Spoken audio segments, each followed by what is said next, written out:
यार क्या होता है देख लेते हैं।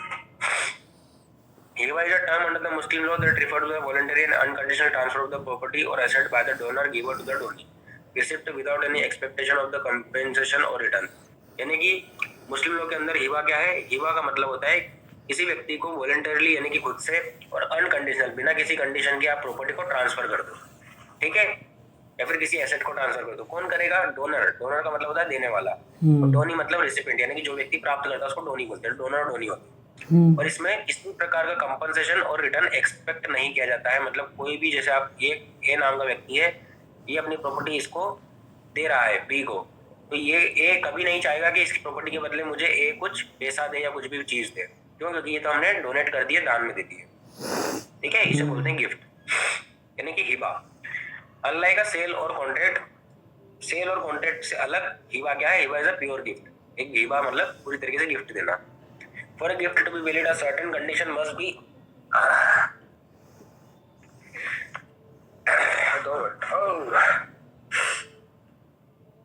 Certain condition must be fulfil, यानी कि कुछ पर्टिकुलर कंडीशन है वो फुलफिल होना चाहिए, तभी वो जो गिफ्ट है वो वैलिड गिफ्ट कहलाता है। समझ गए?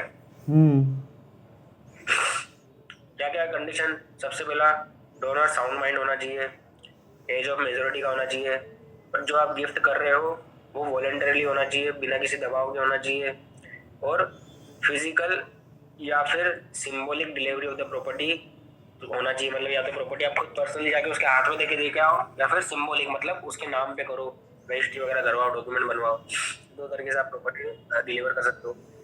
Additionally, the property being gifted must be owned by the donor and capable of being transferred। यानी कि जो भी आप प्रॉपर्टी दे रहे हो, सबसे पहले जो डोनर है वो उसका ओनर भी होना चाहिए।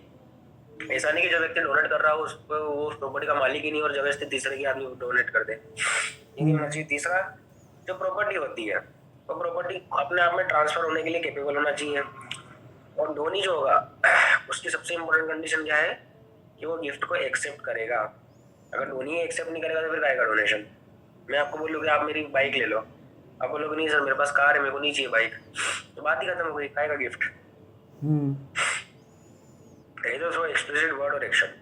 अभी जो एक्सेप्ट होना चाहिए वो कैसे होना चाहिए? या तो वर्ड से बोल दे कि हाँ साहब मेरे को स्वीकार, या फिर एक्शन से। एक्शन से कैसे? जैसे सपोज ए नाम का आदमी है, वो प्रॉपर्टी बी को देने गया, ठीक है, और बी के घर पे रख के आ गया, और बी ने क्या करा? उस प्रॉपर्टी का ना कोई यूज करा ना कुछ करा, और ए जब एक दिन आया तो बी ने बोला कि भाई साहब आपकी प्रॉपर्टी भूल गए थे, ले जाओ। तो इसका मतलब यहाँ पर बी ने प्रॉपर्टी एक्सेप्ट नहीं करी है। लेकिन वहीं पे अगर ए आया, प्रॉपर्टी बी के यहाँ रखी, बी ने कुछ नहीं बोला, लेकिन जब ए चला गया तो उसने उस प्रॉपर्टी का खुद से यूज कर लिया खुद के काम के लिए, तो मतलब क्या हुआ यहाँ पर? बी ने वो एक्सेप्ट कर लिया। समझ गए? सर थोड़ा थोड़ा आया। इसको ऐसे समझो, एग्जाम्पल के लिए, ए नाम का आदमी है, वो ये फ्रूट्स की टोकरी बी के यहाँ पे रख के गया और वापस अपने घर आ गया, और बी ने उस फूड की प्रॉपर्टी का नोट यूज, कोई यूज नहीं करा, और ए को बुलाया और बोला कि भाई साहब आपकी प्रॉपर्टी भूल के चले गए, ले जाओ। ए बोलेगा कि यार मैंने तो आपको गिफ्ट दी थी, बोले नहीं साहब मेरे को नहीं चाहिए, ठीक है। तो इसने क्या करा?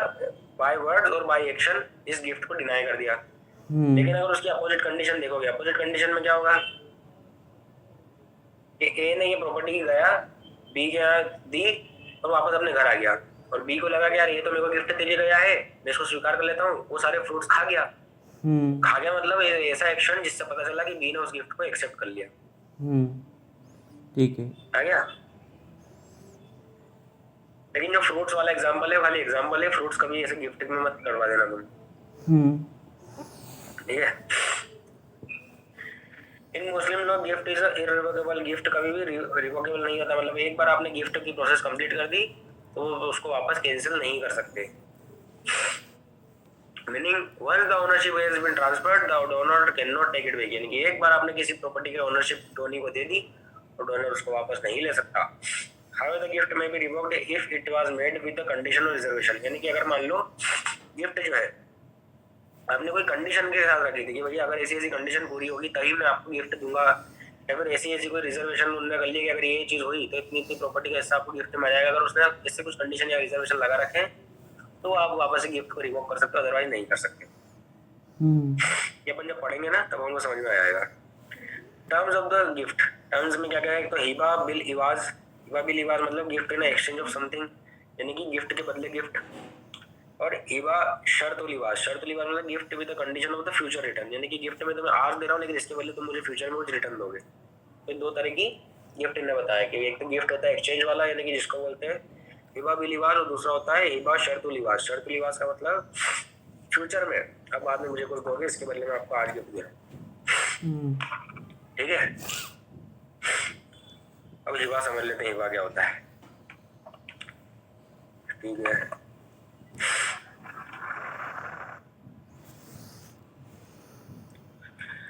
देखो यार यहाँ से लेके मुझे यहाँ तक तो कोई डिफरेंस नहीं दिखा है, तुम खुद ही देख लो।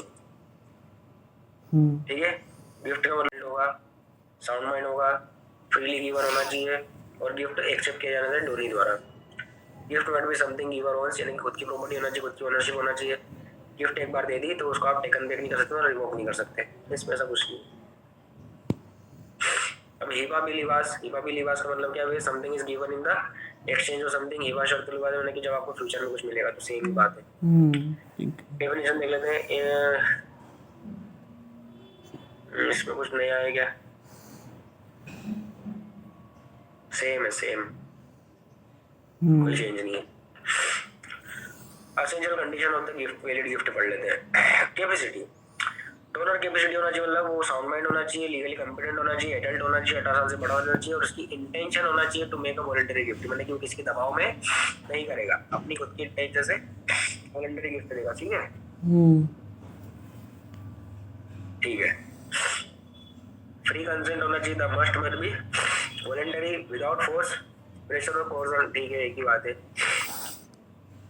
ट्रांसफर ऑफ ओनरशिप, यानी कि गिफ्ट देके आप क्या कर रहे हो, सामने वाले व्यक्ति को उसका मालिक बना रहे हो, आप अपनी ओनरशिप को ट्रांसफर कर रहे हो उस प्रॉपर्टी की। ठीक है, और ट्रांसफर ऑफ ओनरशिप किससे होती है, from the donor to donee, यानी कि डोनर दे रहा है और डोनी ले रहा है। डोनी को यहाँ पर रिसिपेंट बोला गया है, जो प्राप्त करता है। ट्रांसफर कैसा होना चाहिए, तो एक्चुअल फिजिकल होना चाहिए, कि आप घर पे जाके उसके देके आ जाओ, या फिर सिंबॉलिक होना चाहिए। सिंबॉलिक मतलब उसको पोजीशन में प्रॉपर्टी डाल दो, उसके कंट्रोल में डाल दो, उसके नाम पे कर दो।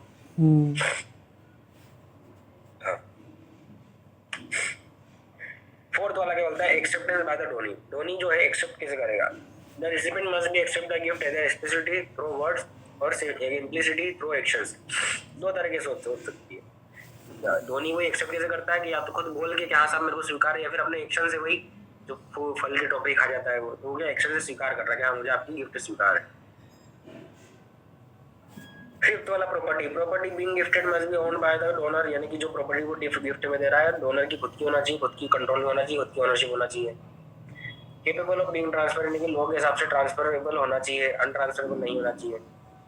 इसमें ऑल्सो भी अनलॉफुल होना चाहिए, जो प्रॉपर्टी होगी वो लॉफुल होना चाहिए, लेकिन जो कि फॉरबिडन बाय लॉ नहीं हो चाहिए, illegal under the Islamic law, यानी कि इस्लामिक लॉ के द्वारा ना ही उसको फॉरबिड किया, यानी कि मना किया हो कि आप प्रॉपर्टी गिफ्ट में नहीं दे सकते, ऐसा अगर स्पेसिफिक लिखा है तो उस प्रॉपर्टी को आप गिफ्ट में नहीं दे सकते। लेकिन अगर मान लो इलीगल है कोई प्रॉपर्टी, तो ये प्रॉपर्टी ही इलीगल है तुम्हारे इस्लामिक लॉ में, तो उसको भी आप गिफ्ट में नहीं दे सकते, समझ गए? Yes sir.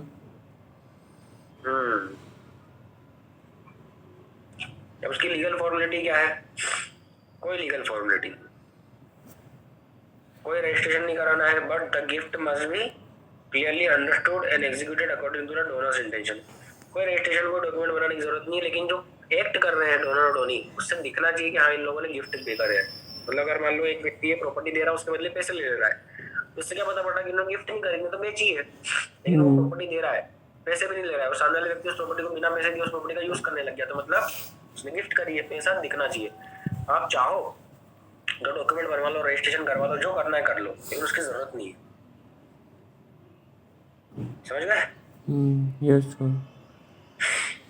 अब जो गिफ्ट है वो क्या वो रिवोक्ड हो सकती है, तो देखो गिफ्ट जो है जनरली इरिवोकेबल होती है, लेकिन एक बार once it is made and accepted, एक बार अगर उसने आपने किसी व्यक्ति को गिफ्ट दिया तो वो एक्सेप्ट हो गई, तो फिर आप उसको वापस नहीं कर सकते, वापस नहीं ले सकते। Once the ownership of property has been transferred to the recipient, यानी कि जिस व्यक्ति का प्रॉपर्टी दे रहे हो रेसिपिएंट को, उसको अगर आपकी प्रॉपर्टी की ओनरशिप ट्रांसफर हो गई है तो फिर हो गई है, फिर आप वापस नहीं सकते। Can not take it back as the gift is considered final and voluntary act, यानी कि वो फाइनल वॉलंटरी एक्ट माना जाता है, ठीक है। लेकिन कुछ इसके एक्सेप्शंस है और कंडीशंस है जहाँ पे रिवोक हो सकती है, वो देख लेते हैं। कंडीशन बेस्ड और रिवोकेशन, यानी कि अगर आपने कोई ऐसी कंडीशन लगाई है, उसमें पहले ही बोला कि gift is made with specific condition attached such as a return to the donor और the future obligation, it may be revoked if the condition is not fulfilled और the donors right are violated. सीधी सी बात है, अगर कोई donor है, उसने कोई प्रॉपर्टी किसी को व्यक्ति को गिफ्ट में दी है सच, उसमें कंडीशन लगा दी है कि देखो भैया आपके ऊपर ये फ्यूचर ऑब्लिगेशंस है, अगर आप इनको फुलफिल नहीं करोगे तो ये प्रॉपर्टी मैं आपसे वापस ले लूंगा। जैसे एग्जांपल के लिए अगर मैं आपको प्रॉपर्टी बेचूं और वो प्रॉपर्टी से क्या है कि 2-3 लोगों का मेंटेनेंस चलता है, चाहे वो जानवर हो इंसान हो कोई भी हो, तो अपन ने बोला कि देखो अगर आप 2 साल तक अगर इन लोगों का मेंटेनेंस कर, अगर मान लो कोई व्यक्ति कोई गिफ्ट दे रहा है और फ्यूचर कंडीशन डाल के दे रहा है, तो ये कंडीशन अगर आप फुलफिल करोगे तो ये प्रॉपर्टी आपको परमानेंटली मिलेगी, और वो व्यक्ति सामने वाले व्यक्ति इस प्रॉपर्टी गिफ्ट किया है वो फ्यूचर कंडीशन जो उसको दी वो फुलफिल नहीं करता है, तो प्रॉपर्टी वापस से डोनर के पास आ जाएगी, रिवोक हो जाएगी। समझ गए?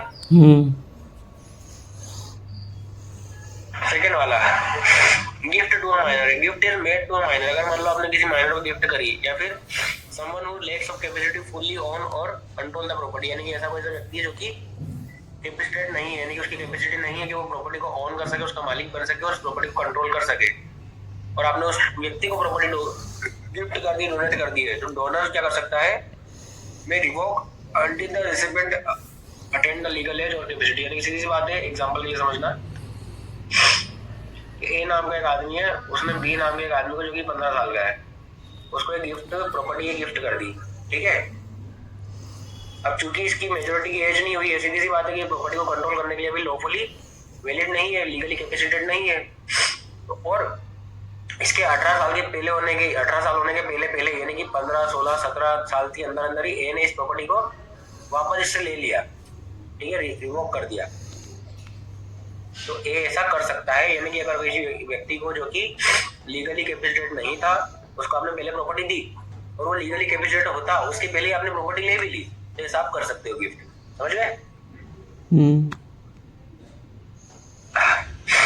Gift under the duress, duress का मतलब होता है किसी प्रकार से फोर्स, अंडू इन्फ्लुएंस या कोर्जन का यूज करके गिफ्ट दिलवाना। जैसे सपोज मान लो मैं तुम्हारे पर दबाव दिलवा गई, मैंने कि तुम इस व्यक्ति को तुम्हारी प्रॉपर्टी गिफ्ट दो, तुम नहीं देना चाहते, तुम्हारी इच्छा नहीं है, फिर भी मैंने तुमसे इंस्टेंट दबाव डलवा के मारने पीटने की धमकी देके प्रॉपर्टी गिफ्ट करवा दी, तो अब तुम कभी भी उसको बाद में रिवोक कर सकते हो, क्योंकि तुम बोल सकते हो कि भैया मैंने गिफ्ट वॉलंटरी नहीं कराया,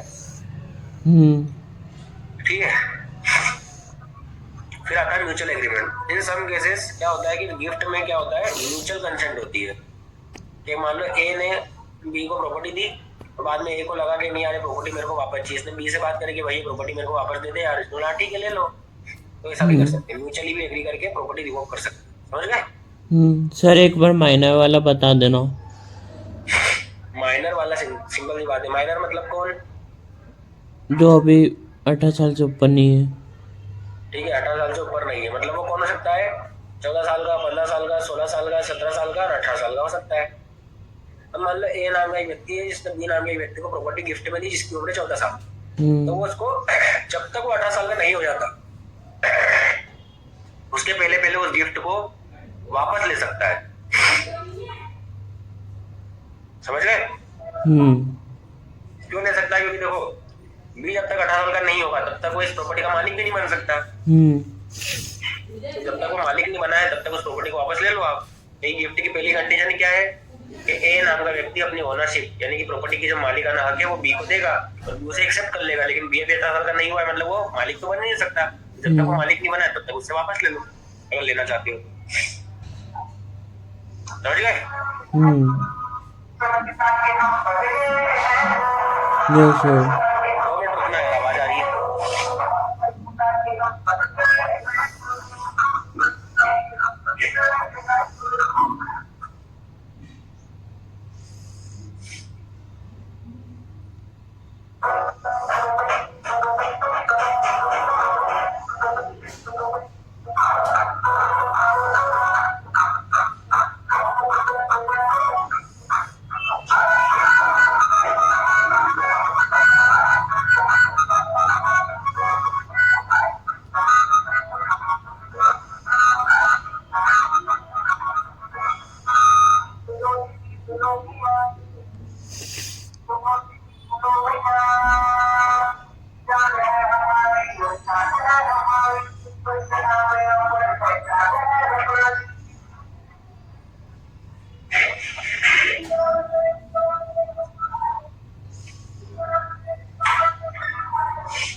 हेलो, आवाज आ रही है हर्ष?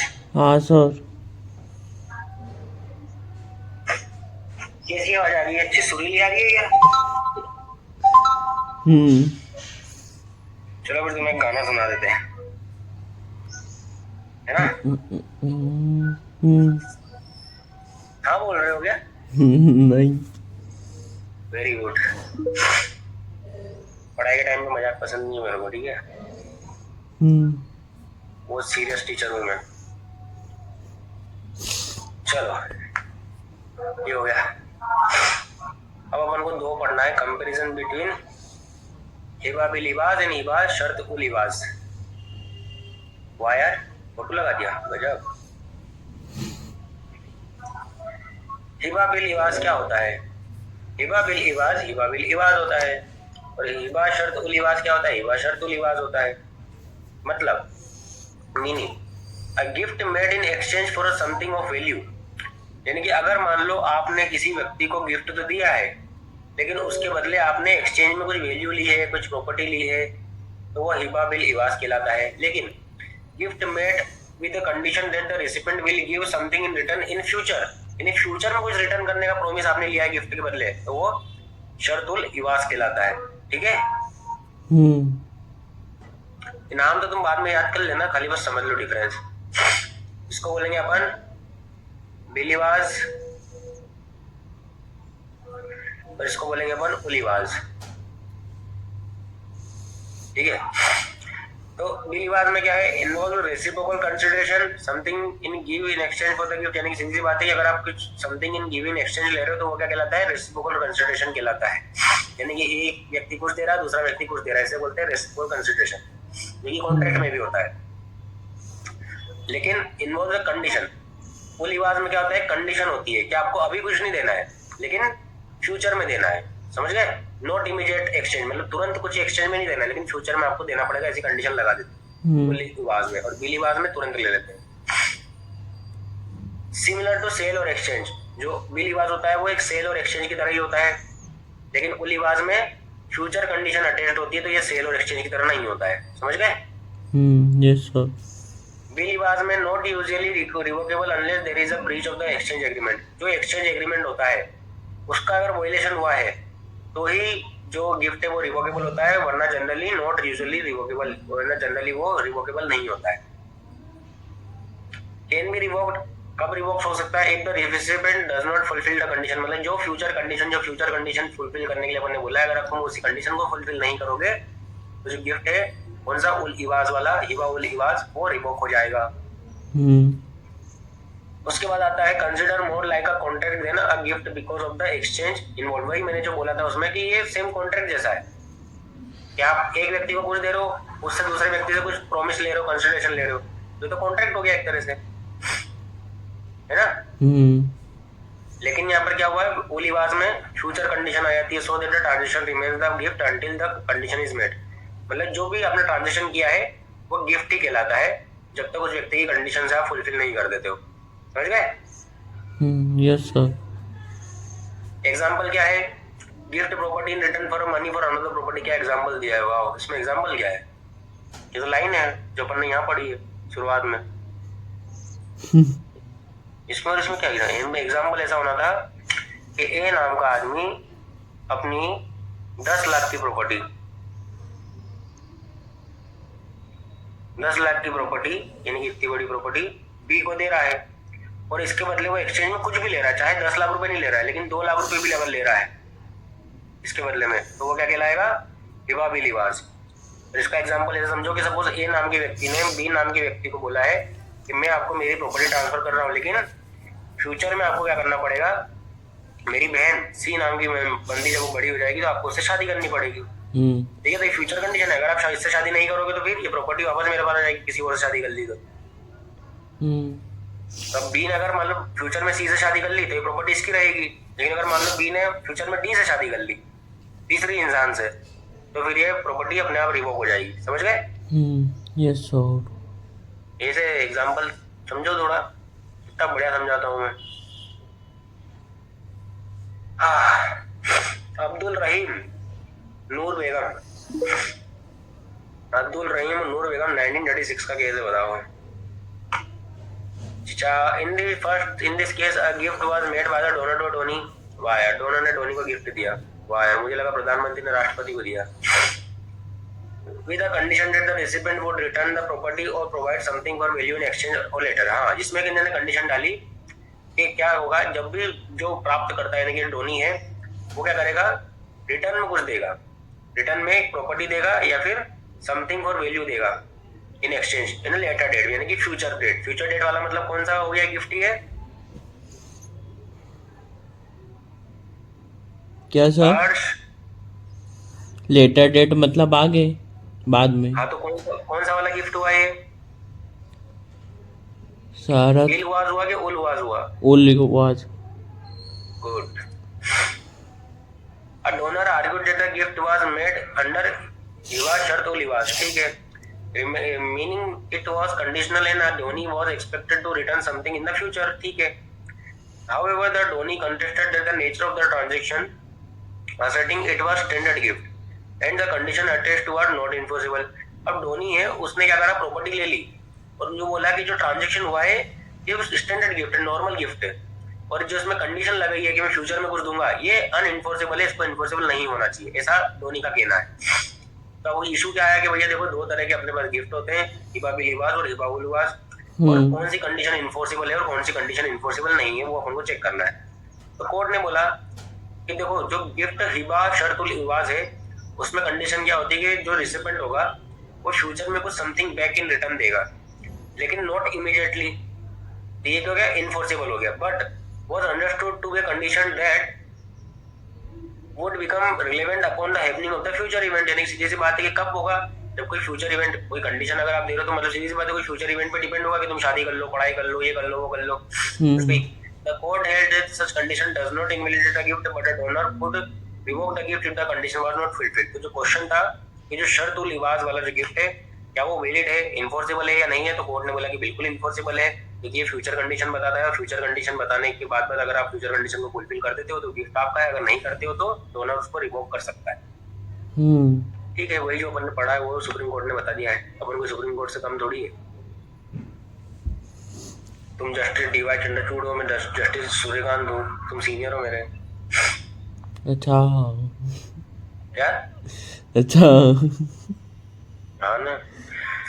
और साहब, कोर्ट कब जाना है आपको? गाड़ी नहीं है अभी? छुट्टी है आज आपकी? हाँ किसी इवेंट में जाना होगा ना आपको, किसी नेशनल कॉन्फ्रेंस में बुलाया होगा, प्रचार उचार के कुछ भाषण देने? नहीं नहीं नहीं बुलाया? नहीं। अच्छा, आज घर पे आराम करेंगे साहब अपने गार्डन में। चलो ठीक है, ठीक है साहब। देखिए, हिबा अंडर मुस्लिम लॉ, अब कंक्लूजन में वही फिर घिसी-पिटी बातें बताएगा। हिबा मतलब गिफ्ट होता है, गिफ्ट वॉलंटरी होता है, अनकंडीशनल ट्रांसफर होता है, by the donor to the donee होता है without expecting something in return. लेकिन हिबा उल हिबाज और हिबा बिल हिबाज में अपन एक्सेप्ट करते हैं, कोई तुरंत मांग लेगा, कोई बाद में मांगता है। वो वैलिड कब होता है? जब कुछ कुछ कंडीशन हो। पहला, साउंड माइंड डोनर होना चाहिए, लीगल एज होना चाहिए, वॉलंटरी कंसेंट होना चाहिए, ट्रांसफर ऑफ द ओनरशिप, यानी कि एक व्यक्ति से दूसरे व्यक्ति की जो ओनरशिप है वो ट्रांसफर होना चाहिए, और जो गिफ्ट है वो एक्सेप्ट होना चाहिए बाय रिसिपेंट। ठीक है, वंस मेड हिबा अगर एक बार बन गया तो वो रिवोकेबल होता है, कभी भी रिवोकेबल नहीं होता है। पर एक कंडीशन होती है, अगर उसने फ्यूचर कंडीशन फुलफिल नहीं करी है तो वो रिवोकेबल हो जाता है, जैसे कि हिबा शर्त लिबास में। हिबा बिल लिबास सेम वही है जो अपन ने भी पढ़ा, वो लिबास भी वही जो अपन ने पढ़ा, कोई डिफरेंस इसमें नहीं लिखा है। हिबा बिल लिबास में इमीडिएट एक्सचेंज होता है वही, और इसमें वो लिबास में फ्यूचर ऑब्लिगेशन होते हैं। Both cases Muslim law emphasis the protection of the both donor and recipient rights, यानी कि दोनों ही केस में मुस्लिम लॉ कोशिश करता है कि डोनर और डोनी दोनों के राइट प्रोटेक्टेड रहे, ensuring the gift made freely and Fairlie with clear terms and condition. मतलब सीधी सी बात है कि अब आपकी इंटेंशन पहले ही बता दो, क्लियर रख दो, सब कुछ कर दो, और अगर आपने पहले ही सारी कंडीशन बता रखी है तो वो वैलिड है, सब कुछ है, मुस्लिम लॉ उसको एक्सेप्ट करता है। समझ गए? इनहेरिटेंस का आ गया, इनहेरिटेंस आ गया। तुमने बोल रहे थे नहीं है, झूठ बोला तुमने मुझसे। हाँ, मुझे नहीं पता है, नहीं हाँ, पता, नहीं पता बताओ। नहीं यार, ऐसा मत करा बोलो, मुझे कितना दुख हुआ है बता, मुझे हर्ट हो गया। सोचो कोई अपना ही आदमी आपसे झूठ बोल दे, आपको कितना बुरा लगेगा बताओ। हम तो डिप्रेशन में आ जाऊंगा, मुझे काउंसलिंग करानी पड़ेगी 2 दिन।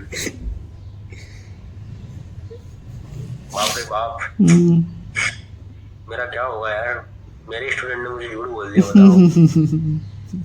क्या इतना बुरा हूँ मैं माँ। ठीक है भाई साहब, कल पढ़ेंगे अपन मुस्लिम लॉ में इनहेरिटेंस। ठीक है ठीक है सर। हाँ बताओ, एडमिशन लो, पढ़ ले। अभी पढ़ लेते हैं यार, मैं दिन में पढ़ा नहीं पाऊँ शायद, क्योंकि मेरी तबीयत आज मेरे को ठीक लग नहीं रही है। तुम्हारी इच्छा बताओ। आपको पढ़ाना है पढ़ा दो।